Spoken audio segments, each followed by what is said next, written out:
May the words of my mouth and the meditations of all of our hearts be pleasing in your sight, O Lord, our rock and our Redeemer. Amen.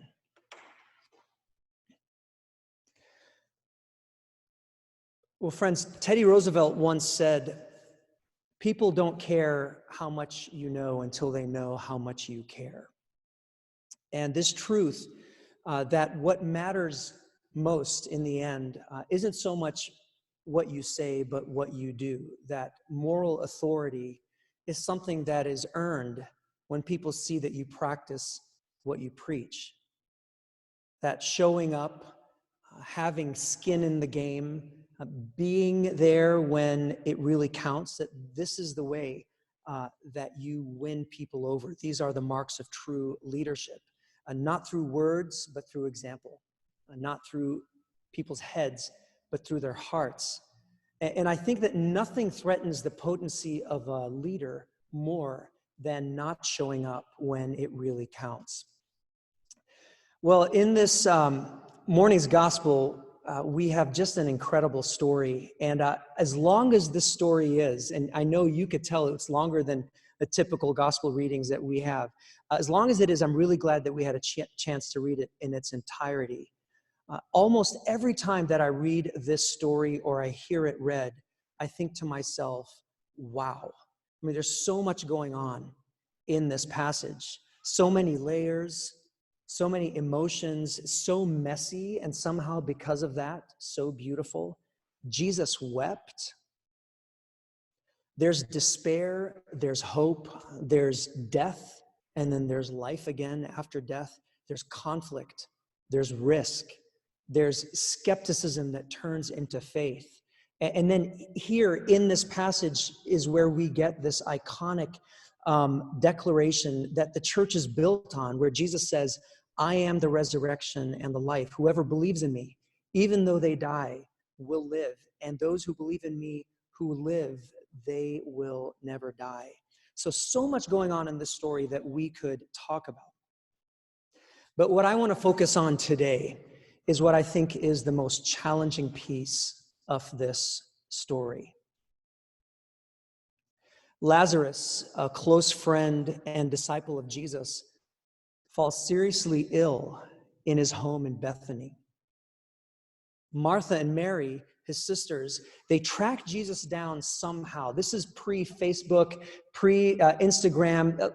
In those days, just tracking someone down somewhere in Palestine was in and of itself so hard to do. So they track Jesus down just to get the word to him. And here's what we read. Accordingly, though Jesus loved Martha and her sister and Lazarus, after having heard that Lazarus was ill, he stayed 2 days longer in the place where he was. So Jesus delays showing up for Martha, Mary, and Lazarus at a time when they really needed him. And in fact, by the time he does show up, we're told that Lazarus has already been in the tomb for 4 days. How do you think Mary and Martha must have felt about this? The person that they believed should have been the first to show up was actually the last person to show up, when their very own spiritual leader wasn't there for them when it really counted. How do you think that they must have felt? Well, the answer actually of how they felt is here in the story. Both Martha and Mary, independent of one another, say to Jesus the same thing when they see him, when he finally shows up. They say, "Lord, if you had been here, my brother would not have died."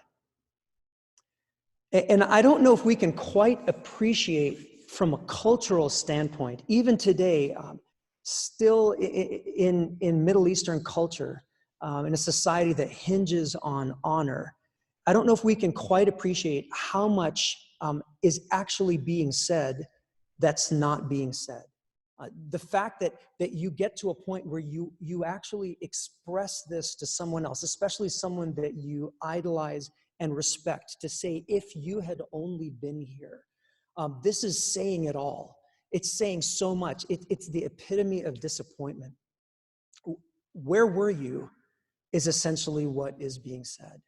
If you had only been here, my brother would not have died. We just went through the most excruciating experience of our lives. And the whole time we've been saying, it's okay, Jesus is coming, he's gonna be here, don't worry. We were telling Lazarus this, don't worry, he's gonna be coming. And you didn't show up. And it's not like you showed up 1 day later or 2 days later. It's already the 4th day and you're just now coming to town. Can you imagine the sense of letdown? Years ago, when I was serving in a parish in South Pasadena, California, I was woken up in the middle of the night by a phone call, and the person on the other line said, Pastor, we are not members of your church. We're actually members of another Episcopal church locally. And our mother just died, and we've been trying to reach our priest for a couple of hours now, and we just can't get a hold of anyone. And we were wondering if you could come and say some prayers with us by our mother's bedside before the funeral home comes and takes the body. And so I show up to the house. And after I'd been there for 45 minutes already, there's a knock on the door. And the family opens the door, and it's their pastor, whom they know. And the pastor says, I'm really sorry that I'm late. And the family member says, well, as you can see, we already have a priest here. This is to their priest, okay? They say, as you can see, we already have a priest here. We're sorry, but you're a little too late. And they closed the door in the face of this other priest who's a friend of mine, whom I knew. And so it's amazing how not showing up when it matters most, how quickly this can dismantle things like trust or like respect and faith. And then on the flip side, it's amazing how you can get so much wrong, but as long as you show up when it matters, how that seems to cover over a multitude of errors. So the question that I think this passage is begging us to ask is this: have you ever felt like God did not show up on time? Have you ever felt like God didn't show up on time? Have you ever found yourself disappointed that you felt alone at a time when you needed God the most? I think that sometimes we're afraid of expressing disappointment, especially with God. And the reason that we're afraid of doing that is because we're concerned that maybe expressing disappointment, articulating it, that this might somehow dismantle our faith or destabilize our spirituality. Things might just start unraveling. And so we kind of just don't admit those disappointments. But I think that and I want us to hear this today, that one of the clear intentions of the gospel author, John, who wrote this story, in telling the story the way that he did, the intention is to give us permission, like Martha and Mary, to be real, to express our sense of letdown, and most importantly, to name the outcome that we had hoped for, what our idea of God showing up would have looked like. So if you notice, John, on a couple of occasions, he has the sisters separately from one another saying the same thing. Where were you? If you had been here, our brother would not have died. And this idea, it expresses what they thought the alternative that they were looking for was. So their idea of what God showing up would have looked like. Lord, if you had been here, our brother would not have died.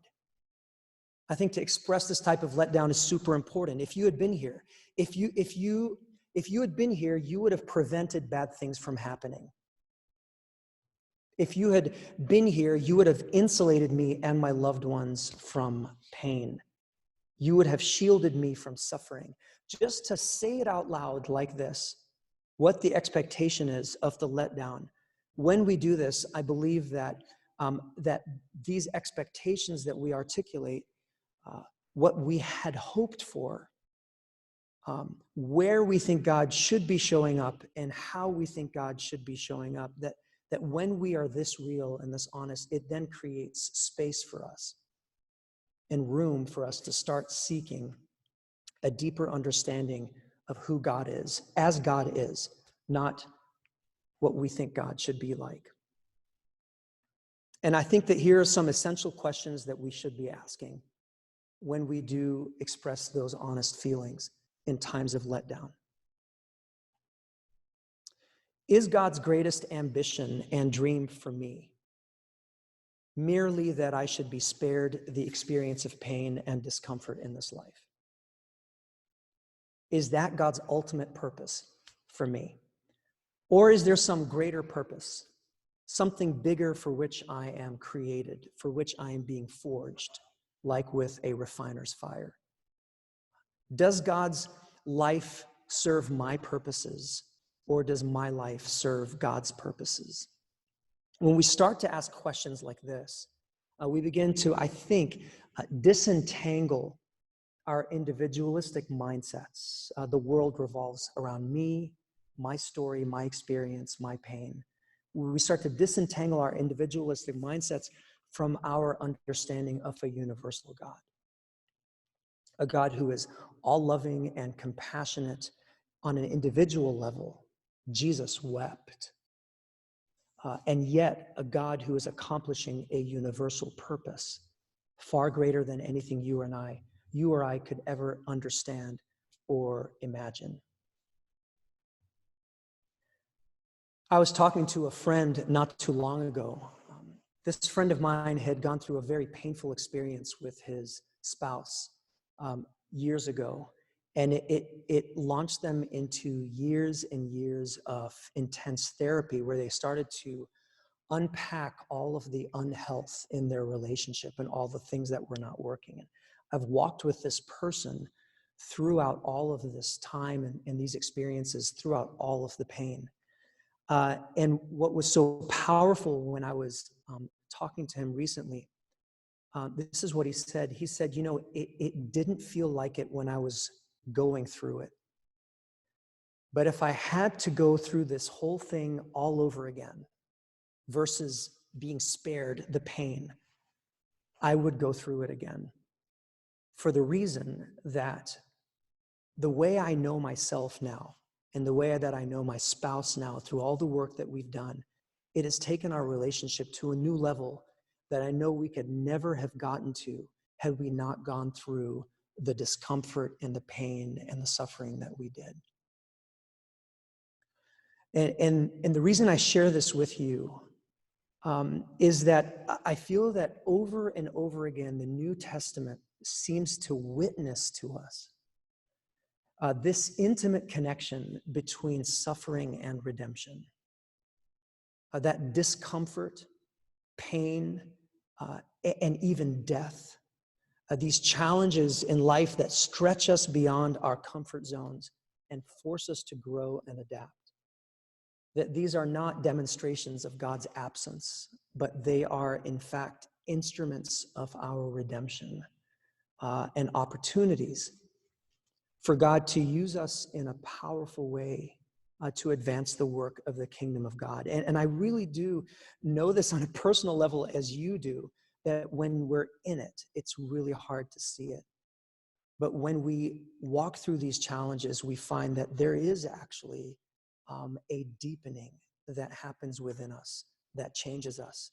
And it allows us to be present to the world in a very different way, in a new way, in a way that brings greater life. So do we go out seeking those miserable opportunities in life or those discomforts? No, of course not. Is God causing those things? No, of course not. But God's ultimate purpose for us is not to shield us from pain and suffering, but it's rather to use our experiences as a way of taking us to that ultimate a journey that God is calling us to, one where we grow and we are instruments of God and life in the world. Two things, and then I'll close. These are two quotes from the story that we heard today. Jesus says, this illness does not lead to death. Rather, it is for God's glory so that the Son of God may be glorified through it. So we're starting to get a sense of what Jesus is thinking about and focusing on. Another thing that he says to Martha, that if you believe, you will see the glory of God.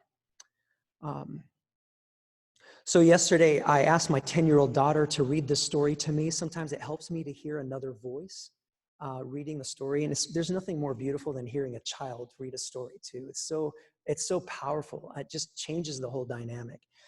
So after she read the story, I said to her, I said, so I'm preaching a sermon tomorrow on this passage, and it's a long passage. And what I always do is I try to take this story and I try to connect it to real people's lives. So you think about what people are going through in the world right now. I said to her, what do you think this passage is saying that people might connect with? And she thought about it for a moment. And then she goes like, oh, she got it, and she goes, I think I would tell people that as long as Jesus is with us, there's always reason for hope. And that's what I want to leave with us today is wherever we are, wherever you are, the discomforts in life, just a reminder that God is a God of resurrection. And just a reminder that everything that we go through is an opportunity for us to grow and to go deeper, and especially in the discomforts that we're experiencing in our culture right now. Just to know that God is in the midst of this doing beautiful things in and through us. We might not see it right now, but I have a feeling that Jesus is saying to us what Jesus said to his disciples that day when he heard that Lazarus was ill.